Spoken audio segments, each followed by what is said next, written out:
The old Winchester might have been made in USA. Ted Vincent placed it in a tree overlooking the estate's pool.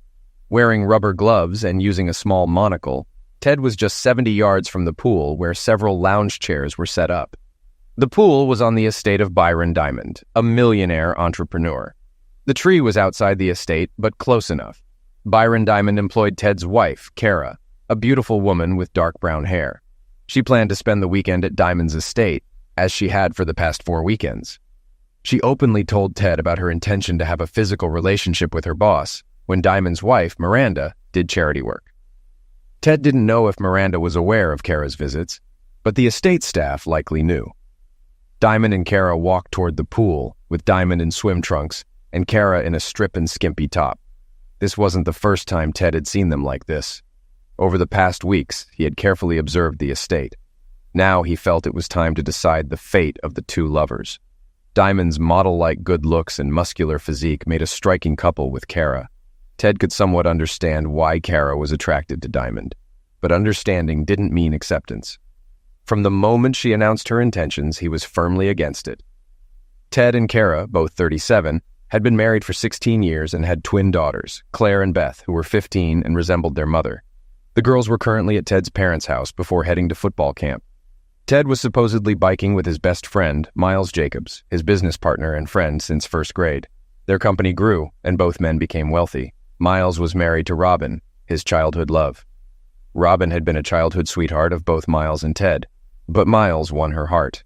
Ted never understood why, as he and Miles were similar in appearance. Ted accepted it and found Kara in college, who was all he ever needed. A few months ago, Miles waited on the bike path some distance away while Kara was about to get a big surprise. Ted saw Kara and Diamond embrace, and the hug turned into a kiss. As soon as they broke the kiss and Kara walked away, Diamond's chest exploded. His body pulled away from Kara, who screamed and fell to the ground. Blood was everywhere. She crawled to the pool and dived in. Ted had seen enough. He climbed down from the tree, ran up the hill, and threw the rifle into the bushes. He removed the stock cover and gloves, stuffed them into a plastic bag on his belt, and jogged to his bike.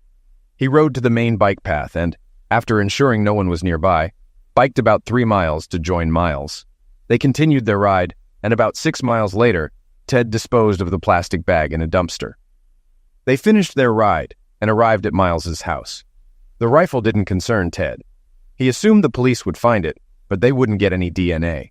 He had owned the rifle for many years, having gotten it from a dying acquaintance. There were 2 rifles and 2 pistols. The other rifle was from World War II. Besides the rifle used today, the other weapons were in Ted's weapons safe. This rifle was never in the safe. Ted kept it hidden in the garage closet. When Kara announced her intention to have an affair with Diamond, Ted immediately thought of the rifle. He took her to his country property over the next week to ensure she shot accurately. After some adjustments, the rifle was ready. When they arrived at Miles's house, Robin greeted them with cold beers, asking, "How was the trip, guys?" Miles replied, "It was great. The track wasn't crowded, and we had a good workout, about 4 hours."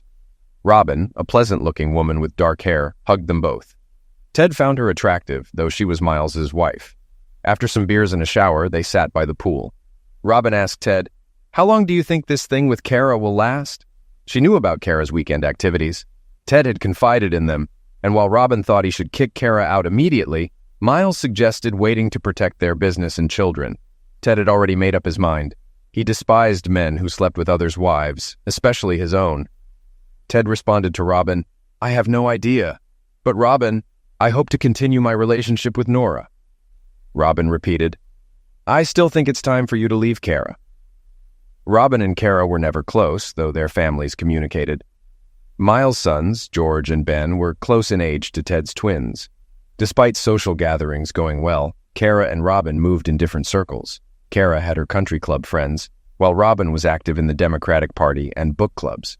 Kara's job changed when she was hired by Diamond 2 years ago, while Robin stayed at her old company. As Ted sat there, he reflected on recent events and Kara's betrayal. For 20 months, he had no idea there was a problem. Their bed life was unchanged, and Kara was present at their daughter's soccer games. He was shocked when Kara confessed her intentions, late one night, saying, "Ted, I don't want to, but I'm going to do something. I hope this doesn't ruin things. I love you." Ted, usually stoic, remained calm. Kara continued. Byron and I have developed a crush. His wife is away every weekend. I'll visit him starting this Friday. I don't know when it will stop. Ted didn't react outwardly. Internally, he knew he couldn't stop her and wouldn't try. He also knew Diamond was as good as dead. So was their marriage. He hadn't decided what to do with Kara yet. He loved her, but her negative qualities had peaked. Remembering the rifle in the garage, he closed his thoughts. Kara was startled when Ted smiled after about a minute. His genuine smile, which was unsettling to her, was triggered by thoughts of the rifle. "Do you find this funny?" she asked heatedly. "Not at all," he replied with a smile. His smile sent a shiver down her spine. Ted stood up and asked, "Have you already had lovemaking?" Kara hesitated. "No, just a few kisses. I'll sleep in the guest house. Let me know when you're done with the rich boy. Then we'll see what's left." Ted walked upstairs to pack for the night. Kara, sitting in the living room, felt unhappy with the turn of events, but was determined to go through with her plans. It was Wednesday, and she was eagerly anticipating her weekend with Byron, who was younger, rich, educated, and well-built. She realized her attraction after seeing him shirtless in the office gym. Kara expected the affair to last a few months, maybe leading to something more permanent. She loved Ted and appreciated the life he provided, but she was restless and very attracted to Byron. She was sure she and Ted would work it out eventually. Ted, unable to sleep that Wednesday night, had a lot on his mind. The twins were staying with friends for the weekend, giving him time to think and check his weapons. On Thursday, he went to his usual cafe for lunch, where he sometimes dined with Nora Hansen, a young woman with an athletic figure and dark hair. Nora reminded Ted of Robin in both appearance and behavior. They had been flirting for weeks, but Ted had no plans to pursue her until Kara announced her affair. That Thursday, Ted sat next to Nora in the booth instead of across from her. Nora, used to men hitting on her, noticed the change and was pleased. She had been saving a place for him for 2 weeks, hoping he'd take the hint. Nora knew Ted was married, but found him tempting. She turned to him and gave a eliminator smile. "Something's changed, huh?" Ted smiled. "Yeah, my wife decided to fool around with her boss." Nora put her hand on his thigh.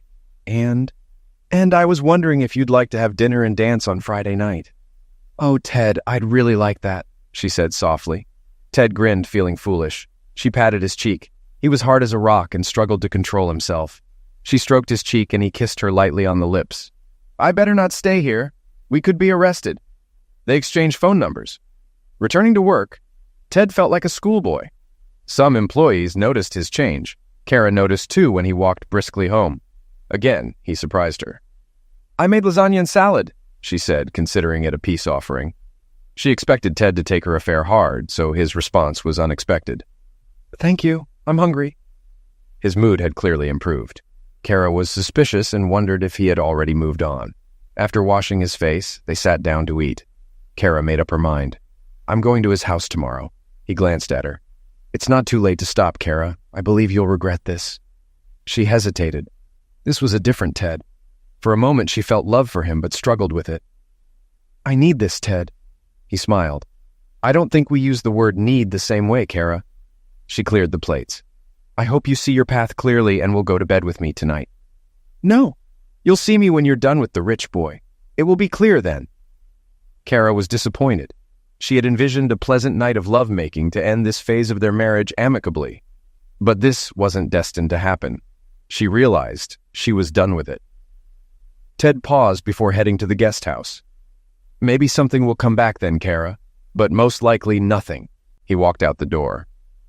Kara sat at the table, realizing she was risking her marriage. She had hoped things might return to normal after the affair ended, but now knew that was naive. Continuing with Byron would change her life unpredictably. She almost decided to end it, but doubted Ted would ever see her the same. She decided to proceed. Friday evening, Kara packed her bag before work, including a new tight-fitting nightgown. She was nervous, but thrilled when Byron kissed her in his office. They left work separately to avoid suspicion. Kara arrived at the estate at 6. Byron welcomed her warmly, kissing her as soon as the door closed. Excited, she hurried upstairs to the master bedroom. Byron struggled to carry her, a reminder that he wasn't as strong as Ted. In the bedroom, they quickly undressed and had intense, thrilling lovemaking. Though brief, it was satisfying. Kara believed they could reach new heights together. Byron was pleased, feeling he'd conquered her. Kara decided to excite him again, and after some time, they had lovemaking once more. Later, they went downstairs for dinner, where a feast awaited. "Did you like it?" Byron asked. "Certainly. And you?" Kara replied. "The very best," Byron said. Kara sang "Simply the Best," better than all the rest, feeling a pang of guilt as it was a song she and Ted often sang. After dinner, they watched a romantic movie in the bedroom. Byron wanted more lovemaking, but Kara insisted on finishing the movie first. They had lovemaking again, this time in a more subdued manner. Kara was impressed Byron could manage 3 times, though the third time was less impressive. Ted picked Nora up from her apartment in his classic MGB convertible, one of his hobbies. Nora was delighted with the ride, and with Ted, who looked great in his blue suit. Ted was equally delighted with her stunning dark red dress with a plunging neckline. They went to the Willington Hotel for a wonderful dinner, then danced nearby. Ted, always athletic, was a good dancer, one of the things he liked about Kara. Nora, light on her feet and sensual in her movements, captivated Ted. She reminded him more and more of Robin, but younger and a better dancer. They danced until they both suddenly wanted to find another place. Nora got into the car and looked at him. "Take me to your home." Ted controlled himself during the drive and drove carefully. 15 minutes later, he opened the front door and let Nora in. They couldn't make it out of the living room. Nora quickly undressed and Ted followed suit. Standing, they stared at each other before Nora attacked, throwing Ted onto the sofa. They began with such intensity and zeal as never before. In the morning, they woke to sunlight, showered together, and Ted prepared breakfast. Nora watched him, feeling in love but cautious. As he served eggs and toast, she said, "I'm in love with you, Ted. I just have to say it." Ted, surprised, thought about it and replied, "I believe the feeling is mutual. Let it be." Hard to believe so fast. "They're done with the eggs now." "What?" asked Nora. Ted smiled. "Guess," he said, picking her up again. Kara and Ted's weekend continued as it began. Kara was pleased with Byron, who gave her a lot of pleasure. Ted felt head over heels for Nora. On Sunday afternoon, Kara and Byron agreed to see each other the next weekend. Ted and Nora began thinking about their future. They set a date for next Friday, depending on Kara's plans, and agreed to meet for lunch daily. Ted dropped Nora off at her apartment. Despite her youth, she was a lawyer and could afford good housing. Meanwhile, Kara drove home from Byron's. Ted had just returned when she walked through the door. They stared at each other, and Ted couldn't help but smile. Kara noticed. "How was your weekend? Alone? How is Richie Rich?" Ted grinned. If Kara had been honest, she would have said Byron was exciting, but Ted was better. Instead, she said, "He was great. I'll be leaving again next week. The girls won't be back until Sunday evening." She knew her plan had gone wrong. Ted was too happy. She also felt nervous about how to tell the girls what was happening. For dinner, they ordered Chinese food. Ted met Nora for lunch every day during the week. They planned to go to a concert on Friday and spend the weekend at her house. Ted and Kara communicated mechanically throughout the week. At work, Kara and Byron were careful, and at home, she hoped Ted would soften and take her back. No chance. Every night, he slept in the guest house. In the evenings, he watched baseball or read, not talking to Kara. He basically ignored her. Their marriage was frozen. While in the guest house, he walked through the backyard, looking around the Diamond estate. Using Google Maps and night vision goggles, he began building a mental diagram of the place. He also bought a device that amplified sound directionally with cash. The following weekend, Ted and Nora had a great time, but then she had to leave for Sunday lunch with her parents. So, in the morning, they had their last meeting, and she left.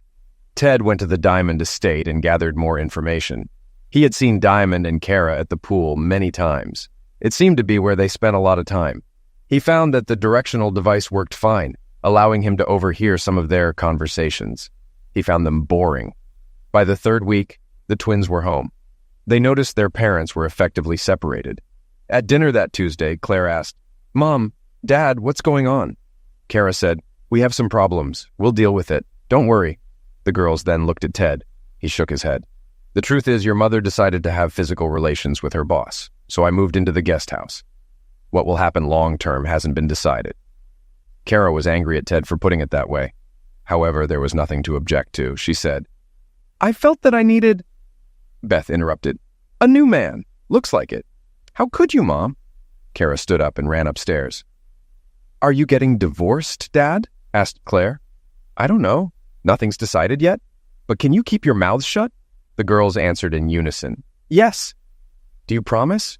Yes. I have a new friend I'll introduce to you this weekend when Mom goes to her new boyfriend. The twins were smart.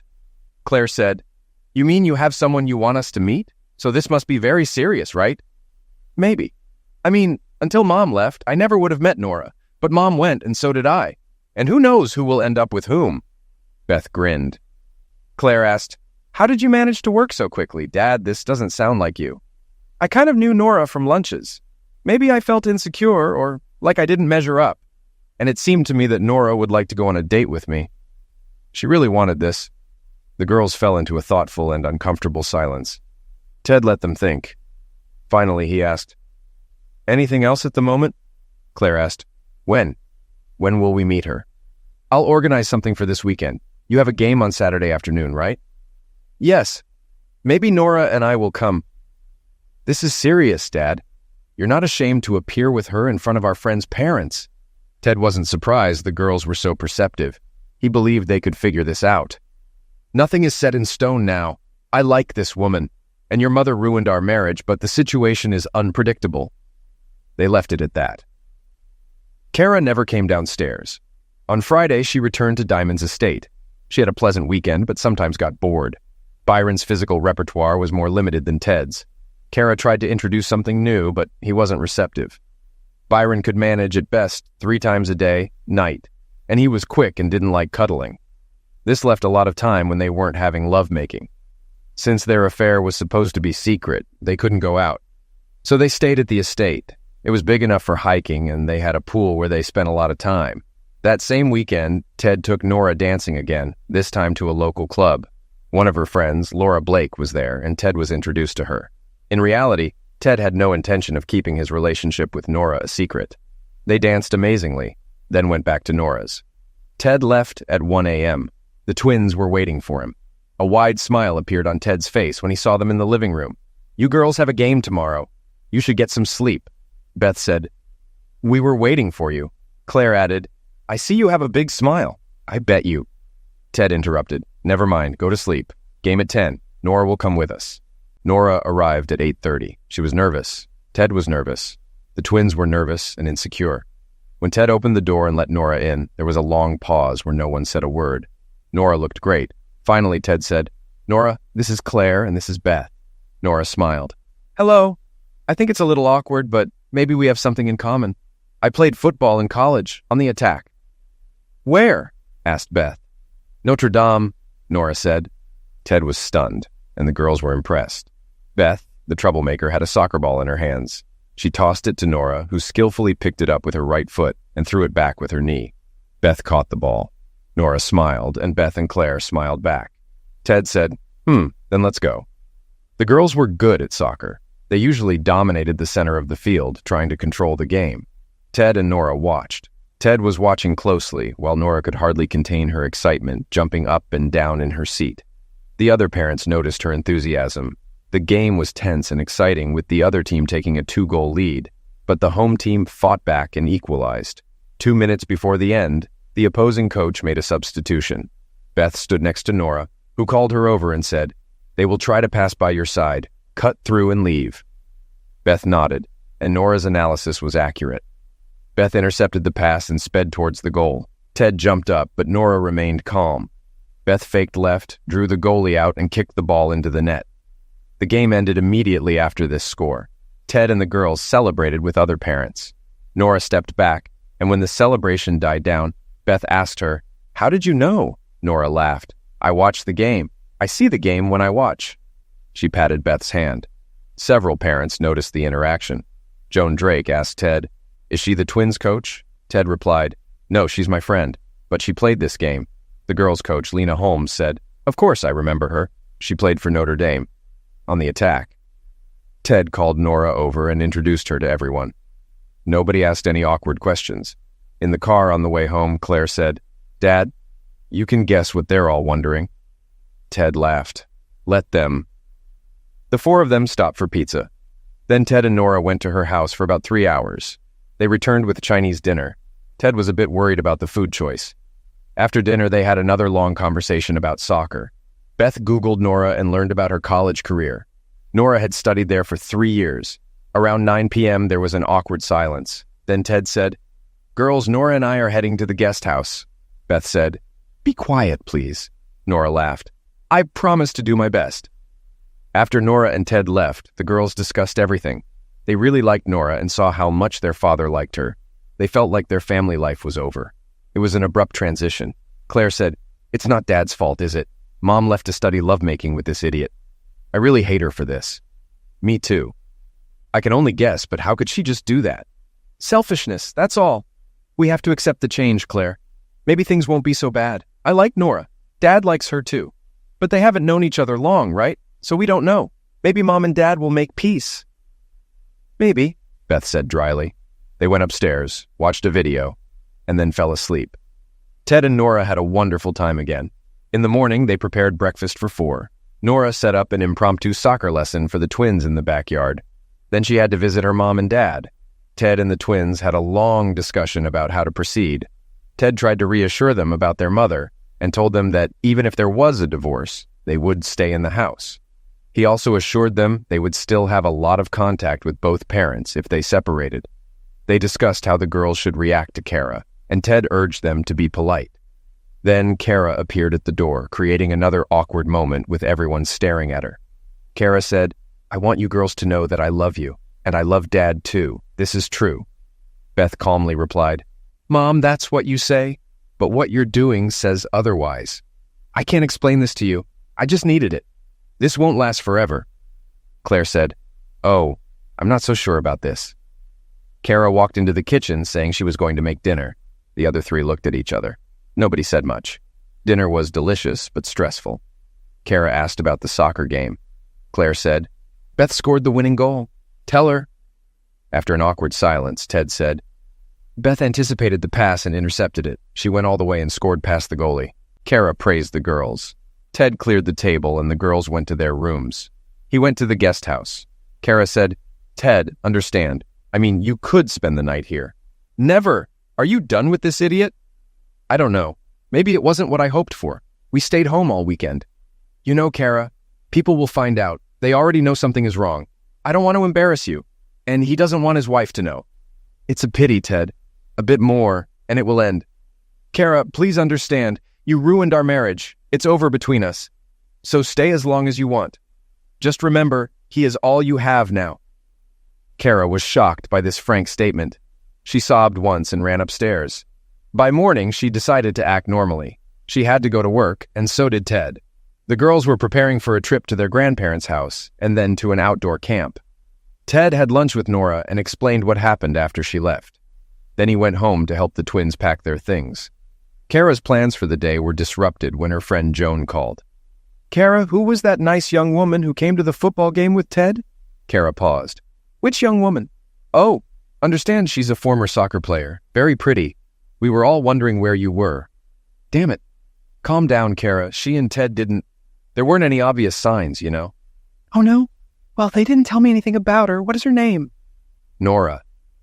"Kara, where have you been? I heard something I can't believe." "Like what? Joan? Like the fact that you left Ted for your boss." "Not true. I didn't leave him." "Well, Jane Bright has a cousin at the club who works for Mr. Diamond in his house. The cousin said that on weekends when his wife is away, he has a woman there." "Crap. So it's you. God, Kara. God." "This shouldn't last too long, Joan. Only on weekends." "You're stupid. Ted already has another woman, and guess what? I don't blame him. She's younger and hottest. Your daughters seem to be already familiar with her. You've screwed up royally." Kara was truly shocked. That evening, she and Ted dropped the girls off at his parents' house. The ride home was silent, but when they entered the house, Kara confronted Ted and slapped him. He stepped back. "What the hell, you replaced me, you fool? You're complaining? What did you expect? You must have made preparations for my departure. How long have you been making fun of me?" "I only knew her from the cafe. We didn't even kiss until you went crazy with your boss. So screw you, cow." Kara stormed away. Ted went to the guest house, then walked out the back door. Wearing dark clothes, he found a good place to observe Diamond from a tree. That night, he intended to test a sound amplification device. He set it up and waited until he saw Diamond and his wife on the deck overlooking the pool. They sat and drank wine. As he joined their discussion, he heard Diamond say, "And it won't last long." "You have your boy toy," Miranda replied. "Only because you started it. This is like the fourth or fifth available girl." Diamond said, "I support your style, Mira. Don't ruin it." "Why are they always married? Do their husbands know?" "Yes, I force them to tell their husbands about it. I like it better this way. When we have social events at our company, I smile at all the idiots." "Someday, boy, you will cross the wrong person." "Nope. What will they do? They may divorce their wife, but they all have children, so they don't do it. They just accept it." "So what if they end up getting divorced?" "It's a pity. You're one of the biggest pricks in the world." "Ugh, a real idiot." "But I'm good in bed, right?" Miranda laughed. "What do you think? My Deshaun is better." "Ha, nonsense." Diamond laughed. The conversation trailed off. Ted got down and walked away. Until this moment, Ted had thought dealing with Diamond was unnecessary and risky. But now he had Nora. Kara and her antics made it possible. Maybe he thought he should thank Diamond, but the conversation he just overheard reignited his burning anger. The next day, he walked into Miles's office, and they talked. Nora spent the weekend with Ted and the girls. The couple slept in the guest house, but otherwise interacted with the twins almost like a family. After Saturday's game, there were more soccer lessons. Saturday night, Ted and Nora had a fantastic time in bed as usual. As they lay in bed, Nora asked, "What happens next, Ted? I mean, maybe it's weird to ask this, but are we exclusive?" Ted laughed. "You mean, do I sleep with my wife on the side?" Nora giggled. "Yes. I'm absolutely not going to do this. I'm a one-woman man. You can be that woman if you want. I feel like I'm ruining my marriage. You two have been together for so long. Not you. Once Kara went to her boss, I was done with her after a few hours. Very quickly, in fact. I felt it freeing, and I benefited. I'm happy with it." The next morning, they had another fun run and then went to prepare breakfast. Nora went to her parents' house a little early to help her mother with an unusual cake. Ted told the girls he was going for a bike ride with Miles and that he'd see them later. He hugged each one tightly and left. Earlier that week, Ted had prepared the rifle and left it by the tree, loaded and wrapped. As he hid his bike and headed there, he half hoped someone would take it, but everything was in place. He had serious doubts even when he was backed into a corner. But he kept remembering the conversation this prick had with his wife Miranda, and then he saw his almost undressed wife kissing the guy. He thought, screw this, it's time to end this crap.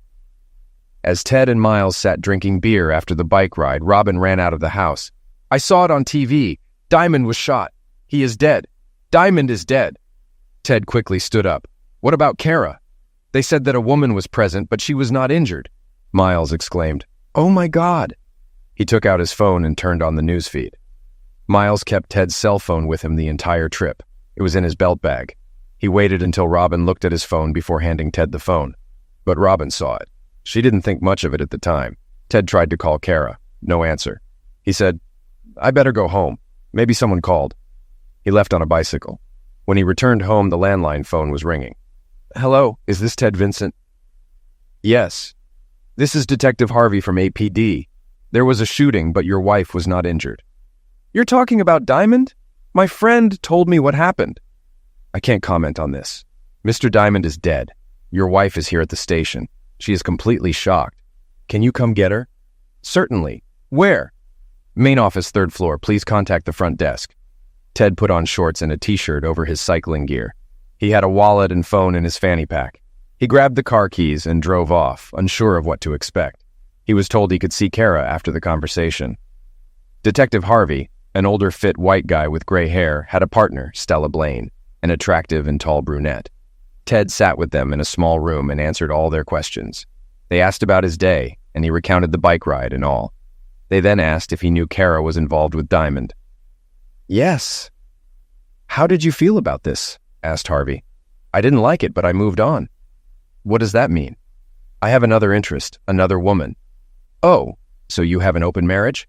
No. As soon as she announced it, that's how I reacted." "Do you have a weapon?"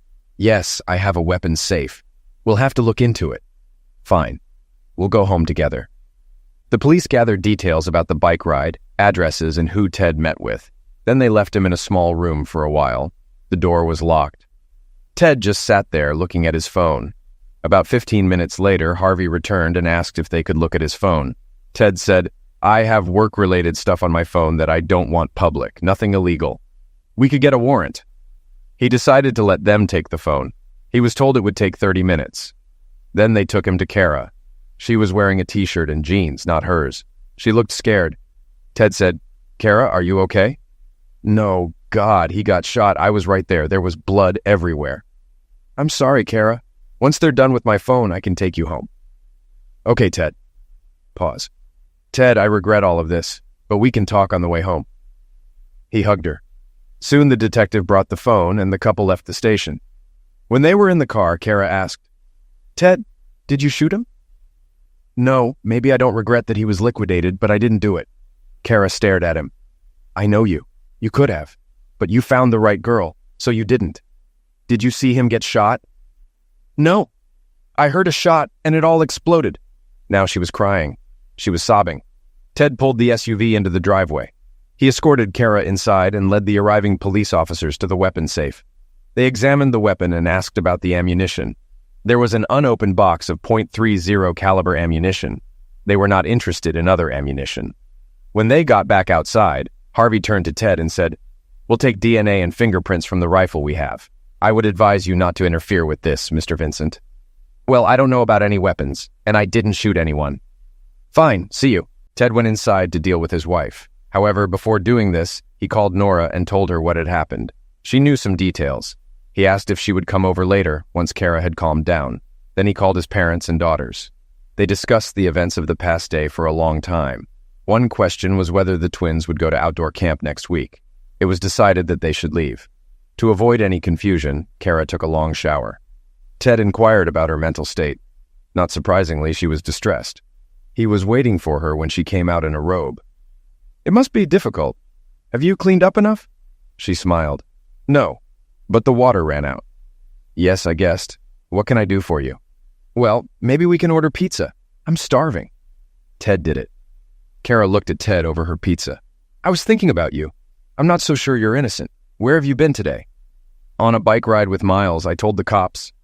"He might lie for you." "Yeah, but he doesn't have to lie. I admit I have some anger issues at times, but I didn't shoot that idiot. He was an idiot." "You were right about that." "Are you going to divorce me?" "Maybe. I mean, you threw it in my face. Kara, after so many years, you needed some rich boy. I agree he was good looking. He was good." "Honestly, Ted, he wasn't. He didn't really live up to his looks." "Yeah, it's true. You have some kind of woman, Nora. I was told she's younger and more attractive." "Yes, she is quite attractive and athletic. She played soccer in college." "And she just picked you up right away?" "I bet you mastered it before I had Byron." "No, maybe around the same time. First we went dancing. Why? Are you interested?" "I probably won't have a job." "You will leave me. I know I have to live, and we have a marriage contract." "I won't let you starve, and maybe you'll have a job." "Maybe." "Miranda probably isn't too happy with me." Ted's phone rang. It was Nora. He walked into the living room. Kara followed him. From a distance, she heard their declarations of love. If she had been wearing shoes, she would have kicked herself. As Ted tried to persuade Nora not to come, Kara entered the room. "Let her come, Ted. I think it's time for us to meet." 30 minutes later, the doorbell rang and Ted let Nora in. Kara was already dressed. She looked tired, but still attractive. The two women looked at each other for what must have been a full minute. Then Nora said, "I'm sorry. You must be very shocked." "Thank you. This is true. It's all so confusing. You took my husband." "You left him. It is not my fault."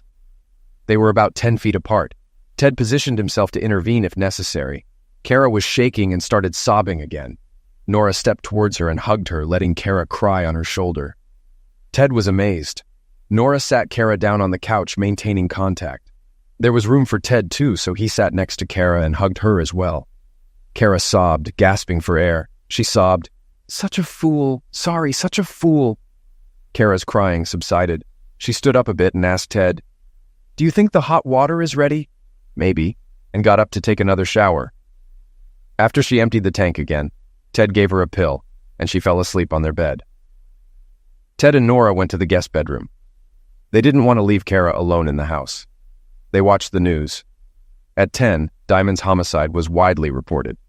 As it turned out, Diamond had many affairs with married women who mostly worked for him in one way or another, so Ted was far from the only suspect. Later on CNN, it turned out that some people also had business reasons for eliminating Diamond. Finally, there were suggestions online that Diamond's wife could be involved. Ted turned off all media. After 11, he and Nora went to bed. Neither of them really wanted to have lovemaking at first, but Nora was silent. Ted woke up early and checked on Kara. She slept until 9, then took a shower. At 10, all three were sitting at breakfast, eating pancakes that Nora had whipped up. Mozart started playing on Nora's phone. She answered, and it was the police to arrange an interview. Nora asked Kara and Ted, "Should I ask them to come here?" Kara nodded. "We can get the latest news." At 11, Detectives Harvey and Blaine came and took Nora to a private room to take a statement. This took about 25 minutes. Then they all met in the living room. Kara asked, "Any news about who did this?" Blaine said, "Not yet. Many people had a motive, including you, Mr. Vincent." "We've already discussed this," Ted frowned. "Yes, well, thank you all for your cooperation," Harvey said. They left. Robin called and said the police were coming to take a statement. They were polite but persistent and scrupulous. Ted told her he would see Miles at work. All three were somewhat confused, not knowing what to do. "Should I leave?" asked Nora. Kara said, "No, I understand Ted might want you to stay." Ted nodded. They all sat on the back patio drinking coffee. Kara's calm returned, but she seemed sad. Ted and Nora seemed to be expecting more problems. Kara held her temples. "I keep seeing him dead. He still didn't move. I wonder if I'll always see this." Nora seemed to want to console her. "In my course on the psychology of grief, they said that images are the most persistent thing, but over time they fade and are erased." "I really hope so," Kara's voice broke. "Do you have news from work?" Ted asked. "No. I worked directly for Byron. I acted as a sort of dealer for the goods sent to him. I let him see some things, but took care of other things myself. Whoever takes his place will need someone like me." "Who will it be?" asked Nora. "My only guess is Miranda. I know what was in his will because I signed it as a witness. She gets everything except some things for his mom." "Okay? Do you want to work there?" "Yes. Like I said, I need to support myself." "Huh." Ted looked at Nora. "Well, until you get back on your feet. Did you two sleep in the house last night?" "It's clear that this bothered Kara." Nora nodded. "In the guest room. I hope this continues for some time until I get back on my feet." There was a double meaning in Kara's words, and neither Ted nor Nora missed it. Ted didn't mind. Everything will work out on its own, and the girls will be back briefly next week. "Nora, they told me you went to their game," Kara remembered. "Yes, it was exciting. I missed it," Kara sobbed again. "I feel like such a fool. He had a whole string of women. He manipulated us all." "Well, he was a handsome prick. You made a big mistake." Nora tried to calm her down a little. "I think you've been unhappy for a while," Ted said. Here at home, not at work." Kara thought and said, "This is true. I don't know what caused it. Maybe something like, the grass is greener. Then a big hole opened up and swallowed my life." She stood up and ran inside. After a while, the clink of pots and pans was heard. Kara baked a chocolate cake that was ready by noon. Eventually, Nora and Ted came into the kitchen and began to watch, talking incoherently about something. They ate sandwiches while the cake cooled enough to frost it. So the day continued. Nora made burgers for dinner, and Kara made a salad. The three of them did something, but hardly talked about the future. Kara went to bed at 9 o'clock. Twice she woke up from nightmares, once screaming. Ted came in and calmed her down. The next morning, Tuesday, Nora had to go to work. Ted also wanted to go to the office, but he was worried about Kara. While he was thinking, Kara's phone rang. It was Miranda. Kara put her phone on speaker. "Will you come to work today?" "I have a job." "Yes, I understand the situation is difficult, but something has to be done, and you can't be replaced right away.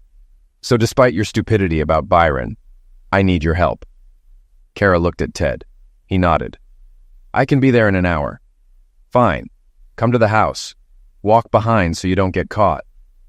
Kara met Miranda in the office on the second floor. Miranda extended her hand for a handshake, and Kara accepted it. Miranda began, "I'm curious, before we get down to business, why Byron was able to get his hands on you. I saw your husband. Did he disappoint you?" "Oh no, but Byron looked so good." "Yes, but that was not the case. Not that good, actually. I've already begun to understand this. Not bad, but no more. Best case scenario, he had a tendency to fade. Perhaps you and he have not reached this stage yet. Maybe. Well, let's get started. The two of them worked all day, bringing Miranda up to date. They also considered how to handle Byron's affairs, but the body had not yet been returned. At 6 in the evening, Miranda looked up from her work and asked, "Can you stay for dinner? We still have a lot to do." "Certainly. I have Ted and his girlfriend at home." "That's what I heard. She's pretty." "Yes, and young. He slept with her the first night I left. So they are really connected." "Looks like it. My girls like her too." Miranda looked at Kara and smiled. "Well, if you need some relief, I can lend you one of my boy toys. They know how to satisfy a woman." Kara blushed. "Miranda, thank you, but I'm not ready yet. Just let me know. You know, now that we women are running the company, maybe the guys will have to make room."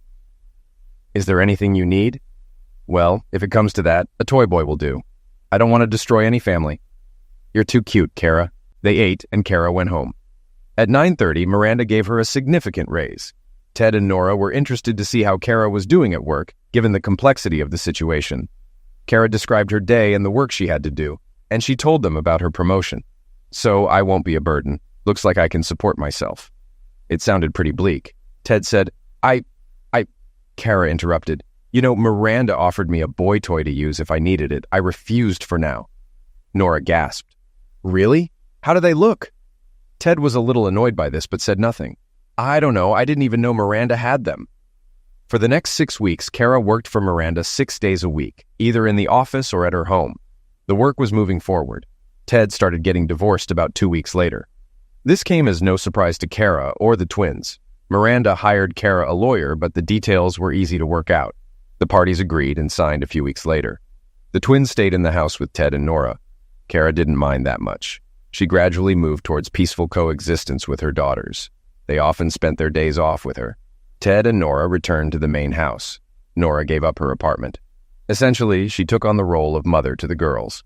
The situation became more and more comfortable. One night, Nora and Ted, having completed another pleasant session of lovemaking, snuggled up to each other. Nora, do you want to get married? Nora tensed. She looked at him. Yes. They kissed. Nora said, "I want children too." She looked at Ted with some trepidation. He hugged Nora. Redipping into diaper changing. Okay. They kissed again. They got married 6 months later. 2 months later, Nora became pregnant. Meanwhile, the police investigation into the sensational homicide of a millionaire reached a dead end. Gradually, the crime disappeared from public view. From time to time, some journalists raised this topic, and it faded again. Authorities spent a lot of time checking the alibis of everyone they thought had a motive, including the 6 husbands. They got nowhere. Some had no alibis or weak ones, but the police did not have the results of an examination of the prints on the rifle and indeed no concrete evidence, and there were no witnesses, despite numerous public appeals to people who may have been on a side trail near the shooting site. The police checked Miranda. She was with 2 young men several miles from the shooting scene. They checked to see if she had ordered the shot. Even though the shooting did not appear to be professionally executed, nothing was found, perhaps because there was nothing to look for. Their attention to Ted quickly faded. Miles had a very convincing alibi as a traveling salesman. In the end, the matter went into dormant mode, slightly reminding itself from time to time. Soon, Kara became absolutely indispensable to Miranda and the company. She was smart, passionate, and knew more about operations than anyone else, with the possible exception of the late Byron. One Saturday afternoon, Miranda and Kara were getting ready to go out. Kara had a room in the house. She went upstairs to take a shower. Until now, she had never gone to the pool. Miranda had no problems with the pool. It bothered Miranda that Kara had an issue with the pool. So that Saturday, Miranda found Kara drying herself with a towel after her shower and tossed her a robe. "Come with me," Miranda said. Kara was confused, but Miranda was the boss. She followed her. Miranda walked to the door that led outside to the pool. Kara stopped. Miranda said harshly, "I have a treat for you, but you have to go outside to get it." Kara hesitated, but then she thought maybe it was time to step outside. There were 2 sun loungers by the pool. Miranda walked past them, and Kara followed. There were 2 young men there, both undressed, both beautiful and well-endowed. One was black, the other white, but well-tanned. Kara was stunned. Miranda said, "You haven't slept since the shooting happened. This is Damon, and this is Chad. You have a choice, but you must choose one. Kara stood there looking at the men. She got excited, opened her robe, and threw it on the floor. She slowly walked towards Damon, staring at him. Hello, Damon. My name is Kara. Damon smiled. Nice to meet you, Kara. Kara and Damon put on quite a show for Miranda and Chad, who were just watching. Miranda and Chad gave them a round of applause. And that's how Kara's fear of the pool was overcome. Kara's life changed dramatically, but not in a bad way. She had her choice of boy toys and a job she loved. She spent Sundays with her daughters and sometimes with Ted and Nora. When Nora gave birth to little Bryce, Kara was thrilled, but a little jealous. Ted and Nora were very happy too. One day, when the women were alone, Nora asked Kara about her bed life, and Kara told her. Clearly, Nora's lovemaking with Ted was exciting that night. This had subsided a bit since the baby was born. Now Nora was back into the rhythm. From time to time, Nora and Kara would start another conversation. This was always enough. Kara thought of it as a family ministry that she was happy to do, some compensation to Ted for her blunder. Soon, baby Nikki appeared. As they say, all's well that ends well.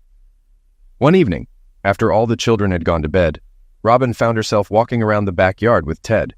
She stopped at the guest house and turned to him. Nora and I like each other, she said. I'm pleased, Ted smiled. You know, back then you could have had me. But I chose Miles. Do you know why? I could never understand you. You have inner anger. Maybe from your parents. You're hiding it, but it's always been there. And I still love you. Maybe so. Maybe. I rarely think about it. I think sometimes. And yet you have created a good life for yourself and your loved ones. And for Miles. And me too. But Ted, I saw Miles handing you your phone after your bike ride. I saw. I didn't immediately realize what this meant. You took a hell of a risk, and so did Miles. One damn chance. Ted was silent for a moment, looking at Robin. Do you think I should get some counseling? Robin smiled. Do not do that. It's you. So it was and will be. And remember, Miles and I still love you. The weeks passed. The police investigation was at a standstill, and the diamond case was slowly being forgotten by the public. Ted and Nora continued their life together, happy with their growing family. Kara remained an integral part of the business and found her own happiness, albeit in an unconventional way. The twins adapted well to the changes, supported by the loving presence of both their parents. In the end, life moved on for all involved. They each found their way, forging new paths and finding solace in the present, leaving the past behind. In this complex web of relationships and emotions, they discovered a new kind of harmony, one that allowed them all to coexist and thrive.